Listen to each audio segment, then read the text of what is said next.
সুপ্রিয় শ্রোতা বন্ধুরা, কেমন আছেন সবাই? নিশ্চয়ই ভালো। বরাবরের মতো আপনাদের জন্য নতুন গল্প নিয়ে হাজির হয়েছি আমি লিজা জামান। আজকে আপনারা শুনতে চলেছেন লেখক মঞ্জিল সেনের গল্প দুঃস্বপ্নের রাত।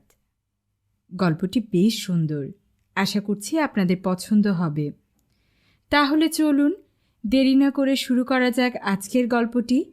শুনতে থাকুন এবং আমার সঙ্গেই থাকুন। সোমনাথ যখন ট্রেন থেকে নামল তখন পড়ন্ত বেলা। ছোট পাহাড়ি স্টেশন, প্রায় 4000 ফুট উঁচুতে ঢালু পাহাড়ের গায়ে গুল্ম জাতীয় ঘন সবুজের পরিবেশে ছবির মতো স্টেশনটি। সোমনাথ মুগ্ধ দৃষ্টিতে চারিদিকে চোখ বোলালো। বাংলার সমতল শ্যামলভূমি আর এখানকার রুক্ষ পাহাড়ের আরণ্যক শ্যামলতার মধ্যে আকাশ পাতাল প্রভেদ। গুল্ম ছাড়াও কিছু দূরে পাইন বনে সবুজ রেখা দেখা যাচ্ছে। মাইলের পর মাইল চলে গেছে এই রেখা। পাইনের ঘন সন্নিবেশ। সোমনাথ সুটকেসটা নিয়ে স্টেশনের বাইরে এলো। মিস্টার ওয়ানচু চিঠিতেই জানিয়ে দিয়েছিলেন যে স্টেশন থেকে বেরুলেই বাস স্ট্যান্ড। কয়েক মিনিটের মধ্যে বাস ছাড়বে। কন্ডাক্টরকে ও যেন বলে চৌরাস্তার মোড়েই সে নামবে। সেখানে থেকে উত্তর দিকে যে রাস্তাটা চলে গেছে সেটা ধরে নাক বরাবর মিনিট 15 হাঁটলেই ডানহাতি একটা বড় দোতলা বাড়ি চোখে পড়বে। বাড়িটা কিন্তু ঠিক রাস্তার উপর নয়। উত্তরমুখ যে রাস্তাটার কথা আগে বলা হয়েছে সেটা থেকে একটা পথ ডাইনে বেঁকে ওই বাড়িটার সামনে গিয়ে শেষ হয়েছে। মিস্টার ওয়ানচু ভালো করে ম্যাপ এঁকে বাড়িটার অবস্থান বুঝিয়ে দিয়েছেন। কোনো অসুবিধে হবে না। বিছানাপত্র তিনি নিতে মানা করেছেন। তাই সোমনাথ ছোট একটা সুটকেসে কিছু জামাকাপড় ভরে বেরিয়ে পড়েছে। সঙ্গে নিয়েছে একটা রিভলভার আর একটা 3 ব্যাটারির টর্চ। বাইরে গেলে এগুলো নিত্যসঙ্গী। বাসে উঠে কোণার দিকে একটা সিটে ও আয়েশ করে বসল। এখনও যতটুকু বেলা আছে বাইরের প্রাকৃতিক দৃশ্য, অরণ্য আর পাহাড়ের অনন্ত সৌন্দর্য ও দুচোখ ভরে দেখবে। বাস ছাড়ল। পাহাড়ি পথ সাপের মতো এঁকে বেঁকে গিয়েছে। পথ কোথাও দুস্তর চড়ায়, আবার কোথাও উতরায়। পথের দুপাশে পাহাড় ঢালু হয়ে খাদে নেমেছে। দূর থেকে মনে হয় যেন একই আকারের ঘন ঝোপঝাড় সমস্ত ঢালু জায়গায় সবুজের প্রলেপ লেপে দিয়েছে। একটা খরস্রোতা নদী অনেক তলা দিয়ে বয়ে গেছে। মনে হচ্ছে যেন একটা সরু রেখা চলে গেছে। সোমনাথ আজ 3 বছর ধরে মোদি অ্যান্ড রুস্তমজি সলিসিটার ফার্মের একজন লিগ্যাল অফিসার। একজন বলা হলো কারণ ওই ফার্মের আরও অনেক লিগ্যাল অফিসার আছেন। খুব বড় ফার্ম। গোটা দেশ জুড়ে ওদের কাজকর্ম চলে। Head office কোলাবাই।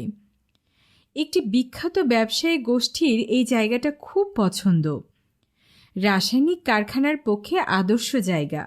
মিস্টার ওয়ানচু এখানকার প্রচুর জমির মালিক। কয়েক একর জমি বিক্রি করতে তার আপত্তি নেই। তাই সেই ব্যবসায়ী প্রতিষ্ঠান মোদি অ্যান্ড রুস্তমজির ওপর এই লেনদেনের ভার দিয়েছেন। সোমনাথ যদিও কলকাতা অফিসের কর্মচারী, কিন্তু সম্প্রতি ফার্মের হয়ে এই বড় চুক্তি সাফল্যের সঙ্গে সম্পাদন করার পর হেড অফিসের বড় কর্তারা ওর কাজে খুব প্রীত হয়ে এই লেনদেনের ব্যাপারটা ওর হাতে দিয়েছেন। অবশ্য তারা জানতেন কাজটা খুব সহজ হবে না। কানাঘুষোয় তারা একথাও শুনেছিলেন যে মিস্টার ওয়ানচু ভীষণ খামখেয়ালি মানুষ এবং তাকে জড়িয়ে নানান রকম অদ্ভুত কাহিনী গড়ে উঠেছে। যা হোক, সোমনাথ এই কাজটার ভার পেয়ে খুশি হয়েছিল। তার কাছ থেকে চিঠি পেয়ে মিস্টার ওয়ানচু লেনদেনের বিস্তারিত আলোচনার জন্য কাগজপত্র নিয়ে তাকে এখানে আসতে চিঠি লিখেছিলেন। তার আতিথ্য গ্রহণের অনুরোধও জানিয়েছিলেন। ক্রমে সন্ধ্যা নেমে এলো।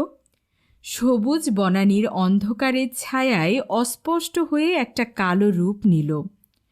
সোমনাথ ওর পাশে বসা একটি দেহাতি লোককে প্রশ্ন করল, চৌরাস্তার কত দূর?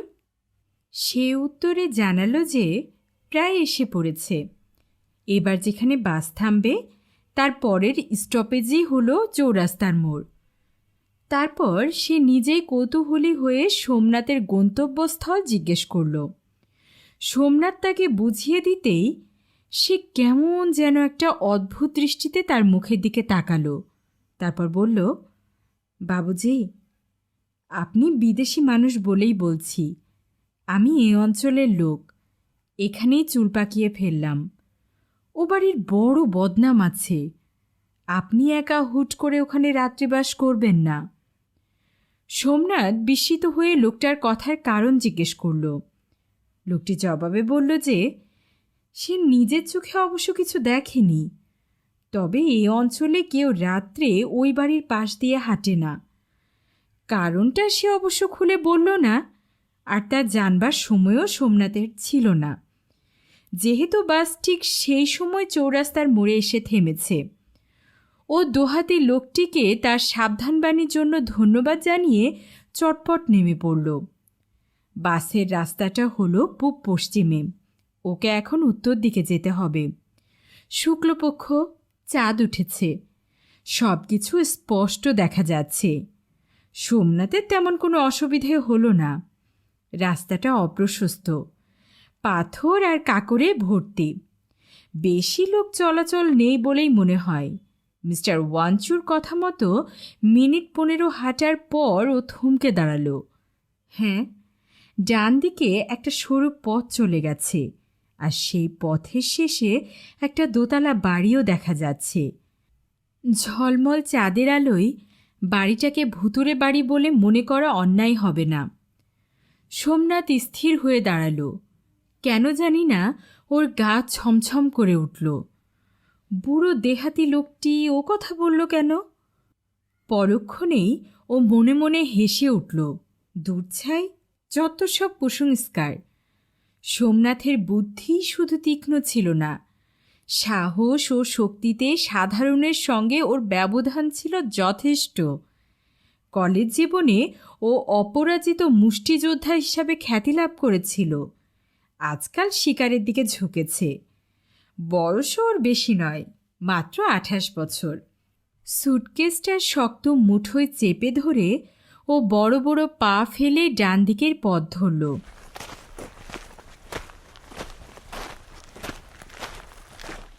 কাছে সে বুঝতে পারল বাড়িটা উঁচু পাঁচিলে ঘেরা। পাঁচিল 2 মানুষ উঁচু তো হবেই, বেশিও হতে পারে। পথটা একটা প্রকাণ্ড গেটের সামনে গিয়ে শেষ হয়েছে। সোমনাথ সুটকেসটা মাটিতে নামিয়ে রেখে টর্চ ফেলে দেখতে লাগল। লোহার গেট, রং চটে গেছে, মরচে পড়েছে। দেখে মনে হয় যেন মোঘল আমলের, কিন্তু বেশ মজবুত। ভেতর থেকে তালাবদ্ধ, গেটের ওপর থেকেও তালাবদ্ধ। গেটের ওপর থেকে তলা পর্যন্ত সারি সারি চওড়া লোহার পাত। তার ফাঁক দিয়ে সোমনাথ দেখল বাড়িটা গেট থেকেও বেশ কিছুটা ভেতরে। কোনো আলোর রেখা চোখে পড়ে না। ও কি করবে ভাবছে, এমন সময় চোখে পড়ল গেটের ডান দিকে একটা উঁচু কাঠের ফ্রেম, আর সেটা থেকে পেতলের একটা বিরাট ঘণ্টা ঝুলছে, অনেকটা গির্জার ঘণ্টার মতো। ঘণ্টার সঙ্গে একটা দড়ি বাঁধা, আর দড়িটা হাতের নাগালের মধ্যেই।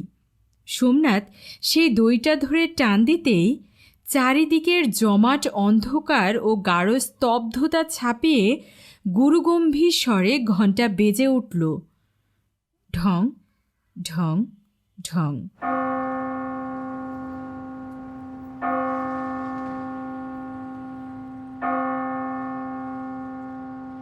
কি আশ্চর্য!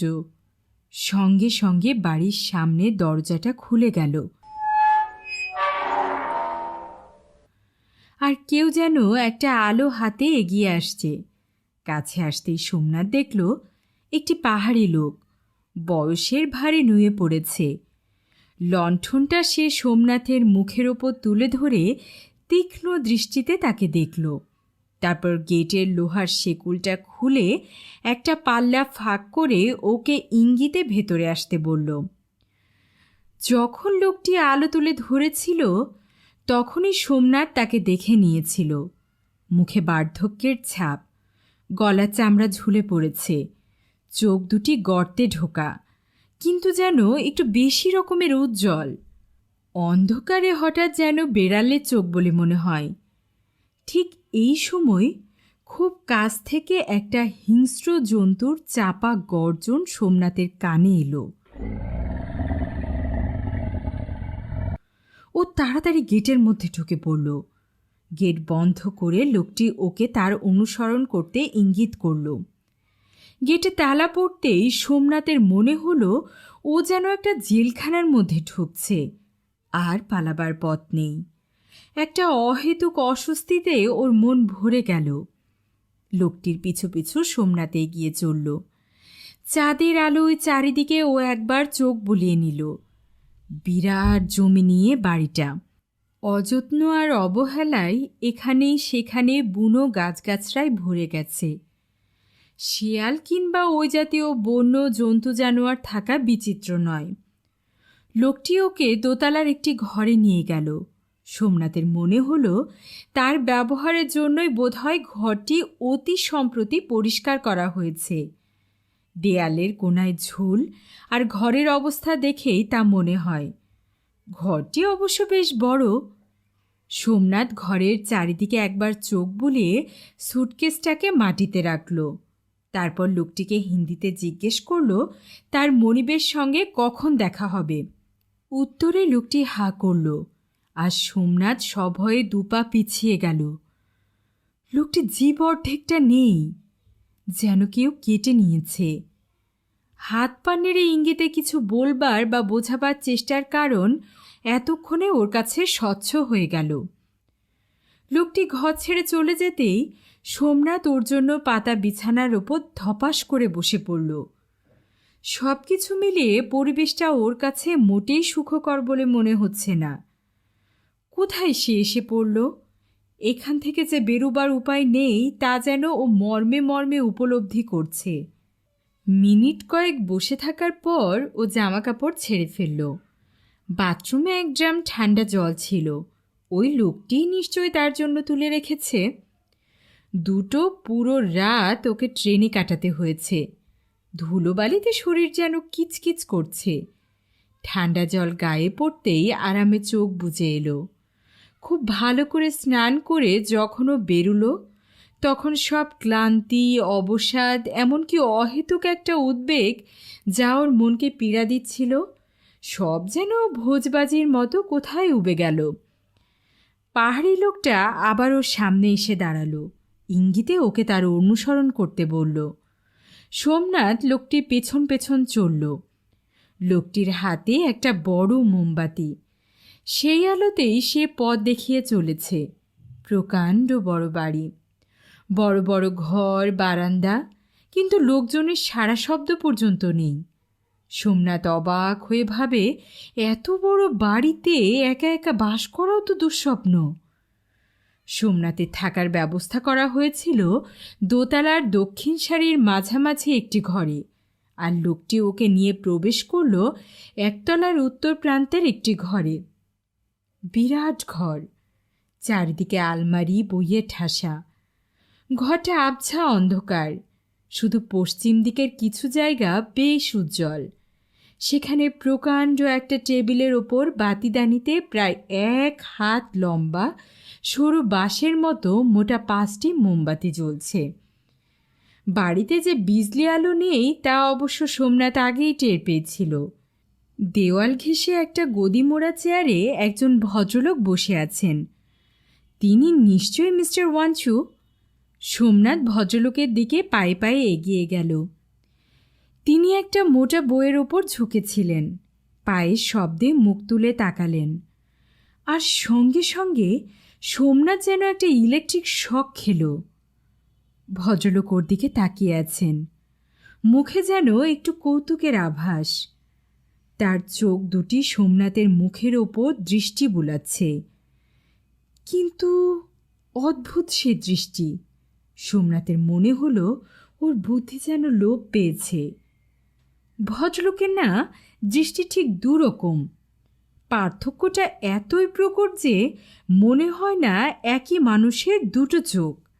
ডান দিকের চোখের দৃষ্টিতে শান্ত স্নিগ্ধ ভাব ফুটে উঠেছে, আর বাঁদিকের চোখটা একটু লালচে হিংস্র নেকড়ের মতো সে চোখের দৃষ্টি। তাকাতেই ভয় লাগে। সোমনাথের অস্বাচ্ছন্দ্য ভদ্রলোক বোধহয় বুঝতে পারলেন। তিনি মুখে একটু হাসি টেনে ওকে বসতে বললেন। সোমনাথ তার মুখোমুখি একটি চেয়ারে বসল। মাঝখানে সেক্রেটারিয়ের টেবিলটায় যা ব্যবধান। 2-4টে মামুলি কথাবার্তা হলো। সোমনাথ আরও লক্ষ্য করল ভদ্রলোকের চওড়া কাঁধ, বলিষ্ঠ বাহু, বয়স 40-45-এর বেশি হবে না।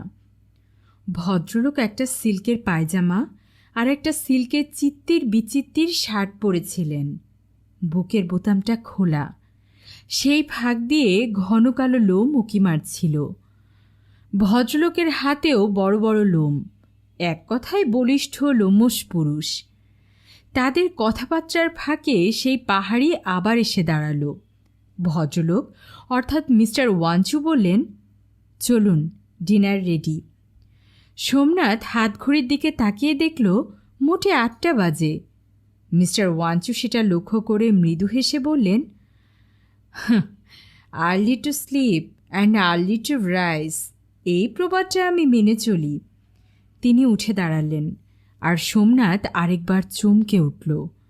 মিস্টার ওয়াঞ্চু বামন, লম্বায় 4 ফুট কয়েক ইঞ্চি মাত্র, খাটো চেহারা, অথচ চওড়া বুক, পিঠ ও দীর্ঘ বাহু। শুধু যে বেমানান তাই নয়, দৃষ্টিকটুও বটে। খাবার আয়োজন হয়েছিল ভালোই। জুই ফুলের মতো সাদা মিহি চালের ভাত, শিক কাবাব, হরিণের মাংস আর মটর পনির। কিন্তু এ শুধু সোমনাথের জন্যই। মিস্টার ওয়াঞ্চুর জন্য আলাদা ব্যবস্থা।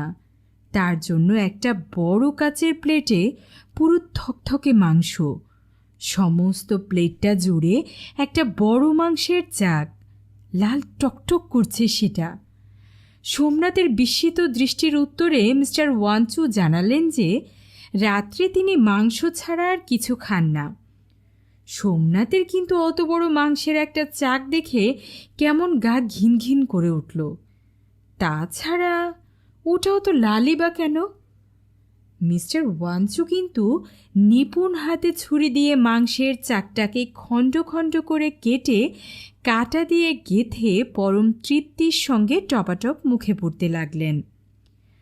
খাওয়া শেষ হলে ওরা আবার মিস্টার ওয়াঞ্চুর লাইব্রেরি ঘরে ফিরে এলো। পাহাড়ি লোকটি কফি দিয়ে গেল। আরও কিছুক্ষণ আলাপ আলোচনার পর মিস্টার ওয়াঞ্চুই ওকে তাড়াতাড়ি শুয়ে পড়তে বললেন। ট্রেন জার্নিতে ওর শরীরের ওপর দিয়ে কম ধকল যায়নি।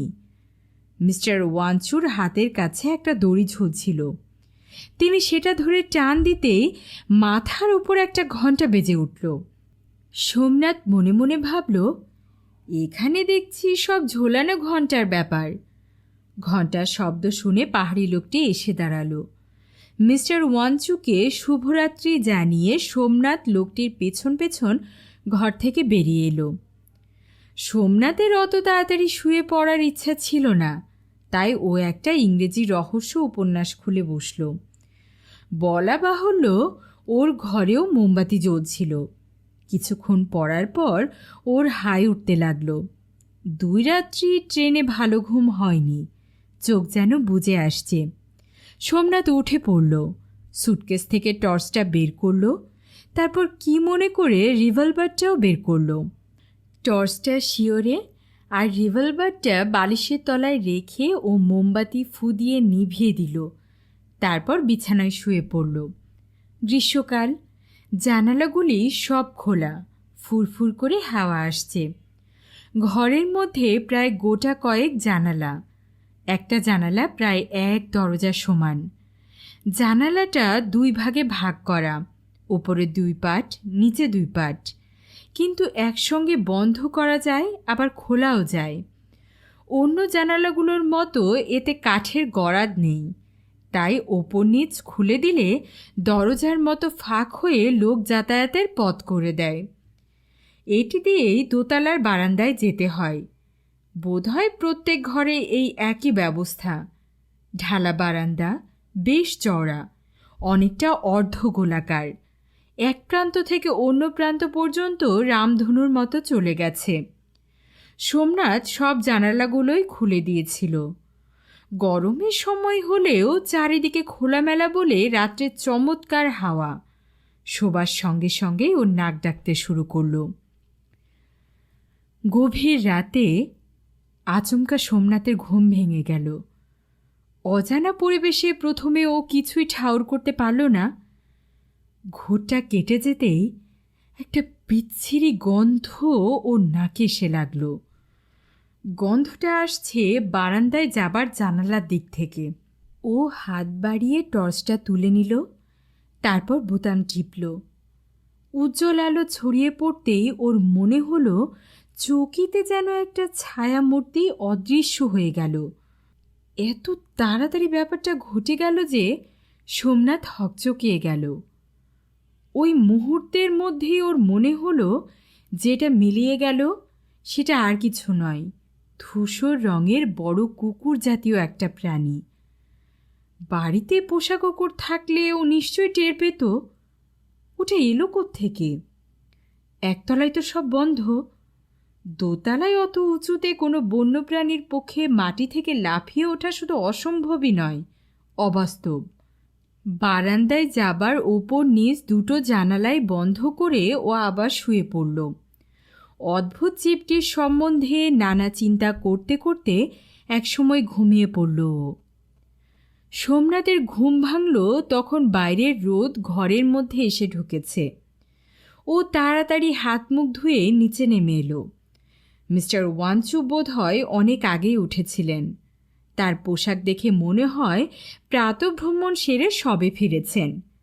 সোমনাথকে তিনি হাসি মুখে জিজ্ঞেস করলেন রাত্রে ভালো ঘুম হয়েছিল কিনা।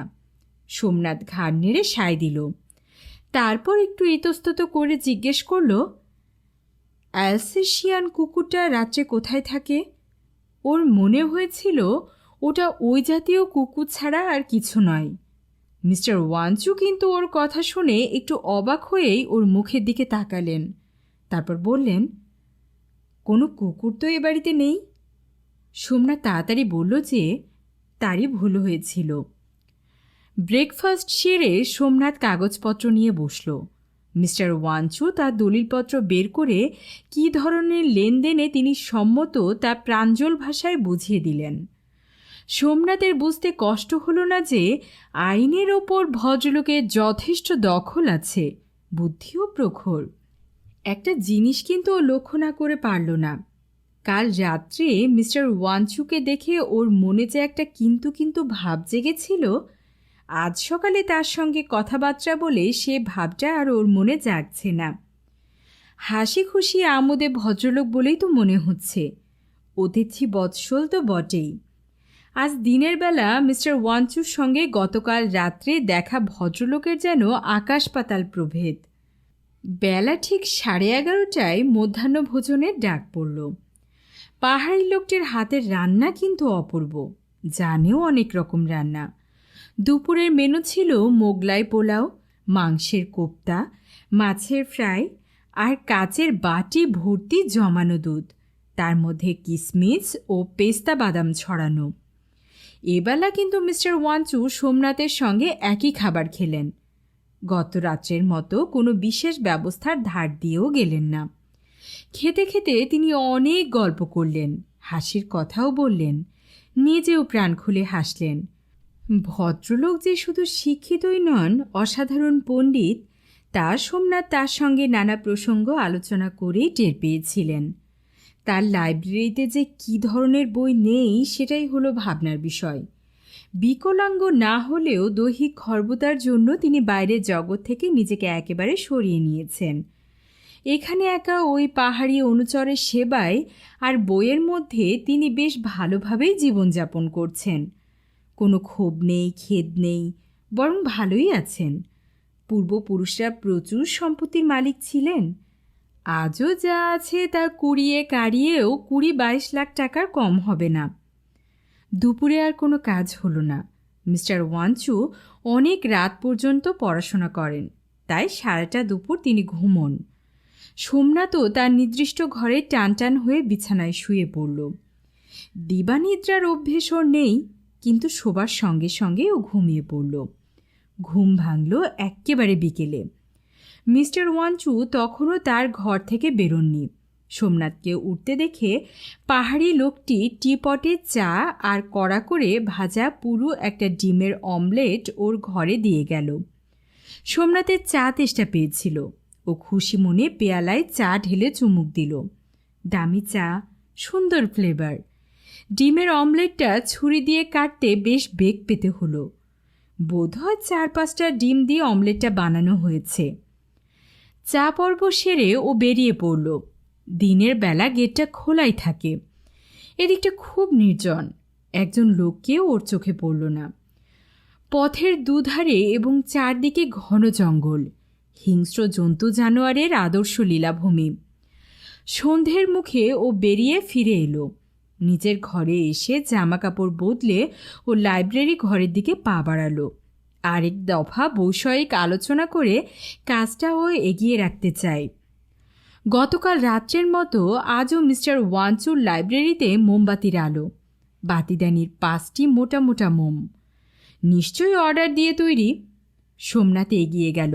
মিস্টার ওয়াঞ্চু কিছু একটা করছিলেন। ওর পায়ের শব্দে মুখ তুলে তাকালেন। আর সোমনাথ গতকালের মতো আবার যেন একটা শক খেল। দু চোখের দৃষ্টিতে এক অদ্ভুত পার্থক্য। দিনের বেলা বোঝাই যায় না। মুখের ডান দিকের আদল আর বাঁ দিকের আদল সম্পূর্ণ ভিন্ন। যেন দুজন আলাদা মানুষের অর্ধেক অংশ জোড়া দিয়ে একটা মুখ গড়ে উঠেছে। একজন শান্ত সৌম্য মানুষের ডান দিকের অংশ আর একজন নিষ্ঠুর মানুষের বাঁ দিকের অংশের সমন্বয়ে যে বিচিত্র ভয়াল মুখের ছবি মানসপটে ভেসে ওঠে, ওয়াঞ্চুর মুখের দিকে তাকিয়ে সোমনাথের ঠিক সেই অনুভূতি হলো। মিস্টার ওয়াঞ্চুর ঠোঁটের বাকল ঘেঁষে একটা হাসির ঝিলিক খেলে গেল। বা গালটা সামান্য কেঁপে উঠল। সোমনাথ অনেকটা বিমূঢ়ের মতো দাঁড়িয়ে রইল। কি নিষ্ঠুর চাপা হাসি! নিজেকে সামলে নিয়ে ও তার উদ্দেশ্য জ্ঞাপন করল। মিস্টার ওয়াঞ্চু অসহিষ্ণু কণ্ঠে বলে উঠলেন যে এখন তিনি খুব ব্যস্ত, সময় হবে না। সোমনাথ মনে মনে একটু আহত হয়েই ফিরে এলো। দিনের বেলার অমায়িক ব্যবহারের সঙ্গে ভদ্রলোকের এখনকার রূঢ় আচরণের মধ্যে কোনো সামঞ্জস্য ও খুঁজে পাচ্ছে না। রাত্রে খাবার টেবিলে আবার ওদের দেখা হলো। কালকের মতো আজও মিস্টার ওয়াঞ্চুর জন্য সেই একই বিশেষ ব্যবস্থা। প্লেট ভর্তি মাংসের বিরাট খণ্ড, আর সোমনাথের জন্য ভাত, কি একটা শাকের তরকারি আর মাংসের স্টু। মিস্টার ওয়াঞ্চু ছুরি দিয়ে চাকটাকে নিপুণভাবে টুকরো টুকরো করে কেটে কাঁটায় গেঁথে মুখে পুরছেন। তার চোখে মুখে একটা তৃপ্তির ভাব ফুটে উঠেছে। হঠাৎ তিনি মুখ তুলে সোমনাথের দিকে তাকিয়ে বললেন, আপনি সব দরজা জানালা খুলে শোবেন, এখানে চোর ডাকাতের ভয় নেই। সোমনাথের কেমন যেন খটকা লাগলো। কাল রাত্রে ও যে ওই ঘটনার পর বারান্দায় যাবার জানালাটা বন্ধ করে শুয়েছিল, তাই ভদ্রলোক জানলেন কি করে? তবে কি তিনি রাত্রে বারান্দা দিয়ে ওর ঘরের দিকে এসেছিলেন?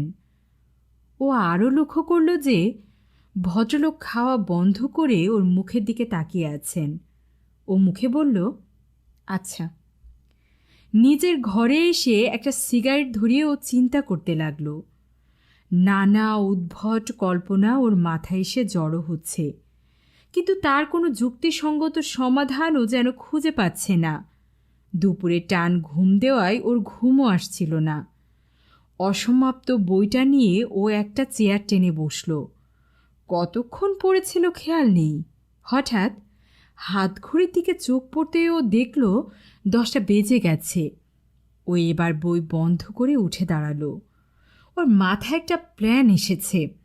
আজ রাতে ও আর ঘুমোবে না।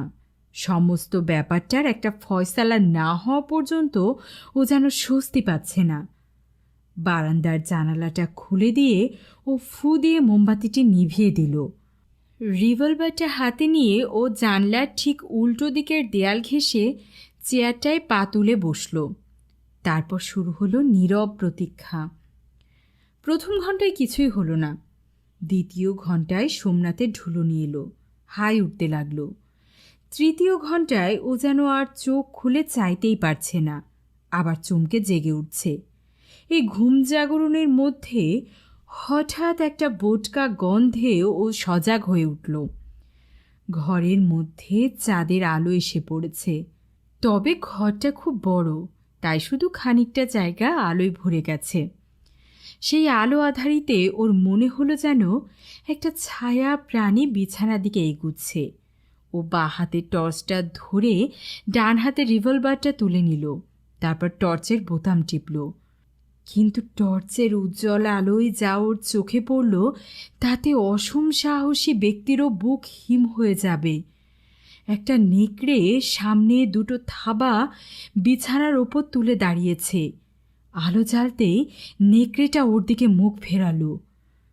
কি হিংস্র মুখ! জিভ আর দাঁত বের করে ওটা যেন মুখ খিচিয়ে উঠল। দুটো চোখে ক্রূর দৃষ্টি। সঙ্গে সঙ্গে সোমনাথের রিভলভার গর্জে উঠল, আর নেকড়েটা একটা চাপা গর্জন করে বারান্দার দিকে ছুটে গেল।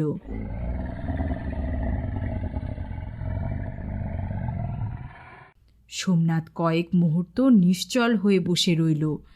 ও বিছানায় ঘুমিয়ে থাকলে নেকড়েটা নিশ্চয়ই ওর টুটি কামড়ে শেষ করে দিত।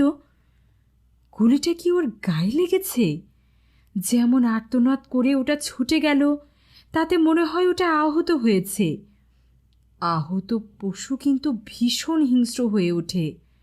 সোমনাথ রিভলভারটা হাতে নিয়ে সন্তর্পণে বারান্দার দিকে এগুলো।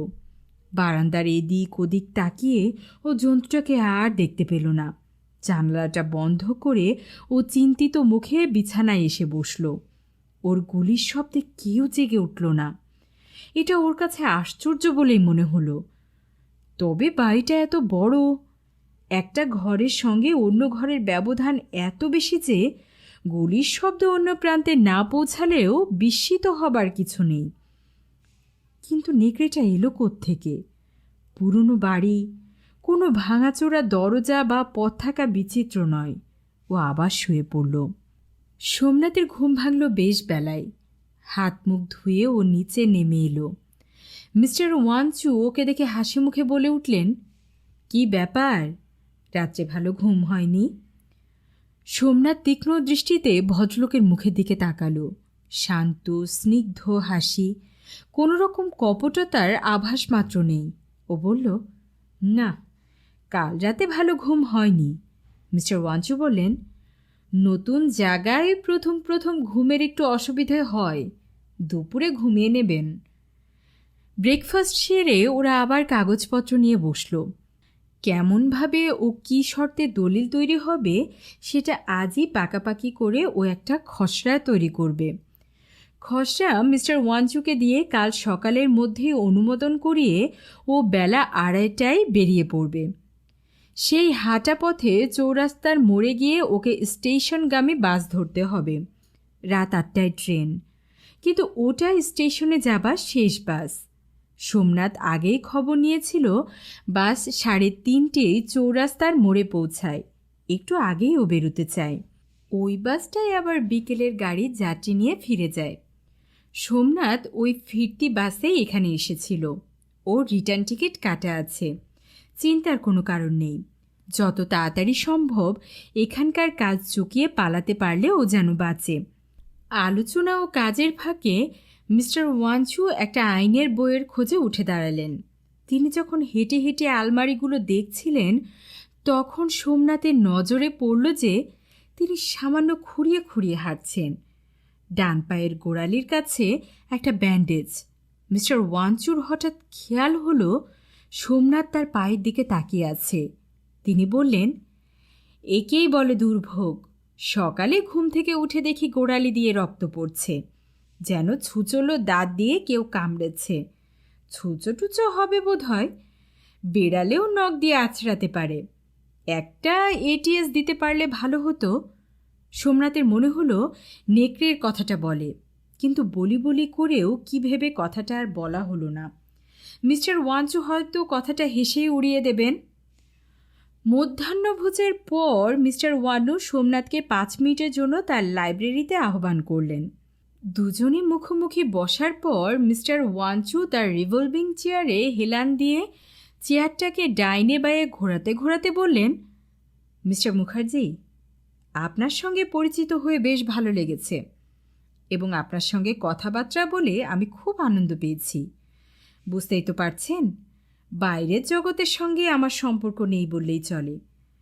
আজ কত বছর পর যে একজন বাইরের লোকের সান্নিধ্য সুখ অনুভব করলাম তা হিসেব করে বলতে পারবো না।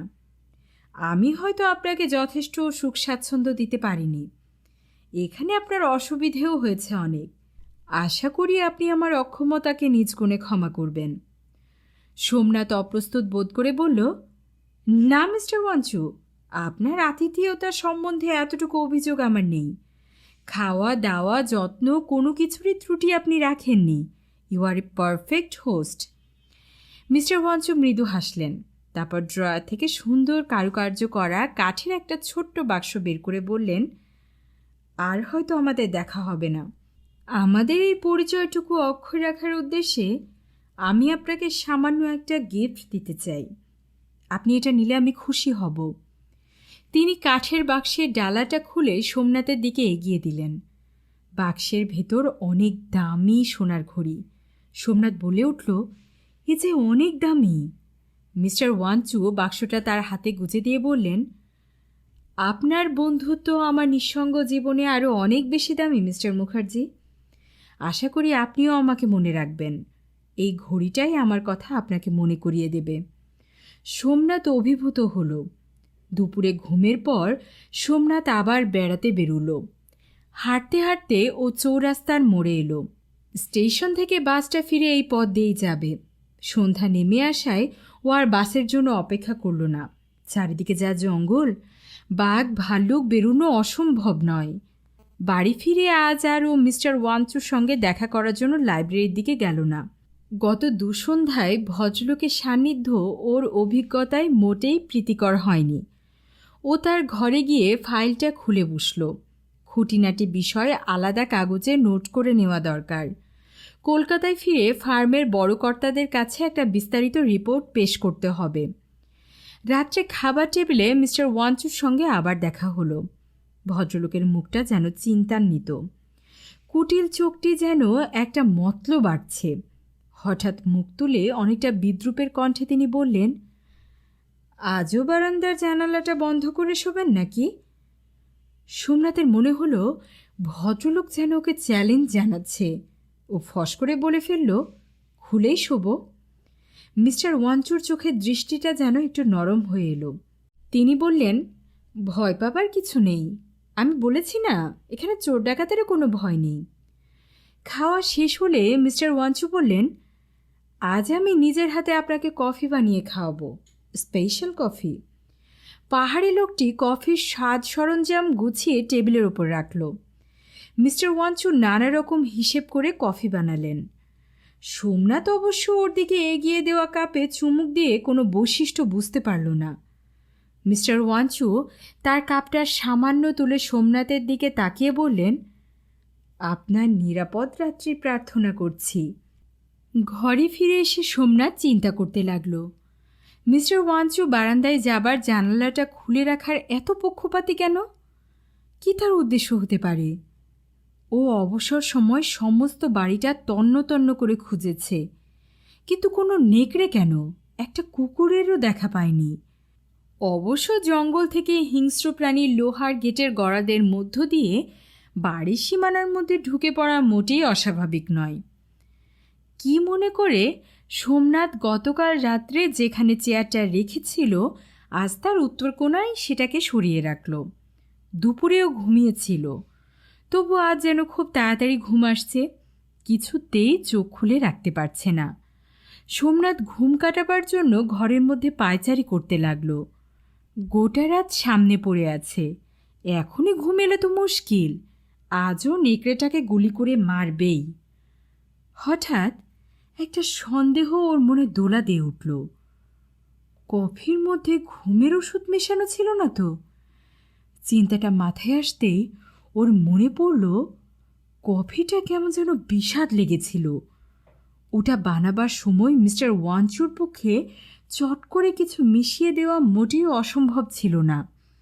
সেই জন্যই কি তিনি নিজের পেয়ালায় চুমুক দেবার আগে ও নিরাপদ রাত্রি কামনা করেছিলেন? এখন সোমনাথের মনে হচ্ছে তার কণ্ঠস্বরে যেন একটা ব্যঙ্গের সুর ছিল। মুখের হাসিটাও ভদ্রলোকের কেমন যেন অদ্ভুত লেগেছিল। রাগে সোমনাথের মুখ লাল হয়ে উঠল। এই কী ধরনের রসিকতা!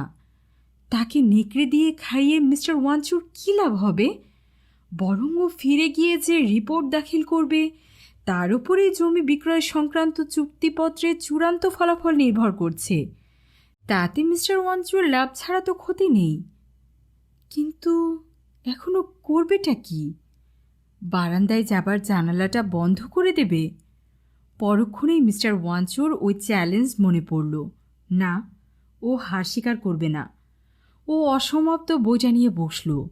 কিছুক্ষণ পর আবার হাই উঠতে লাগল। হাতঘড়ির দিকে তাকিয়েও দেখল মোটে রাত 10টা। সারা রাত জেগে বসে থাকা অসম্ভব। কফির সঙ্গে অবশ্যই ঘুমের ওষুধ মেশানো ছিল। সোমনাথ ঘরের চারিদিকে তাকালো।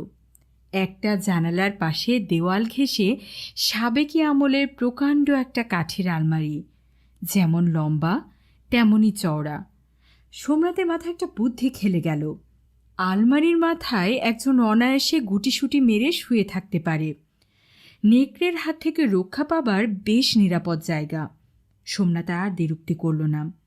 বিছানার চাদর আর বালিশটা আলমারির মাথায় ছুঁড়ে দিয়ে টর্চ আর রিভলভারটা নিয়ে জানালায় ভর দিয়ে সেখানে উঠে পড়ল। ও এই ঘরে থাকবে বলে ঘরটা পরিষ্কার করে রাখা হয়েছিল। আলমারির মাথাটাও ঝাড়া দেওয়া হয়েছিল তাই রক্ষে।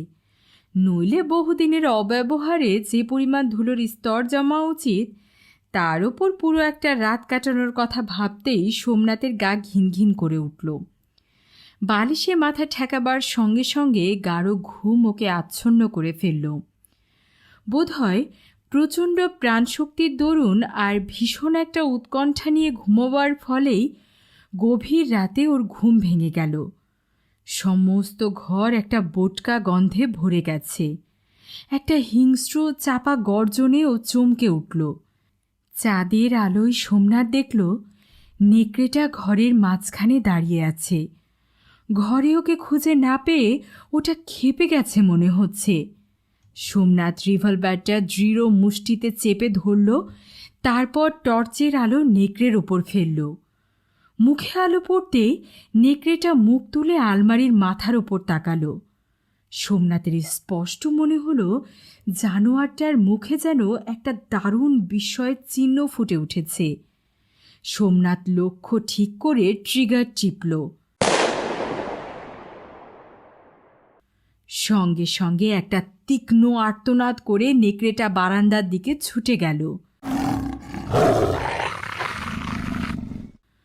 সোমনাথের মনে হলো যেন যন্ত্রণায় হিতাহিত জ্ঞান হারিয়ে ওটা বারান্দা থেকে এক লাফ মারল, কারণ নিচে ভারী কিছু একটা পড়ার শব্দ কানে এলো ওর।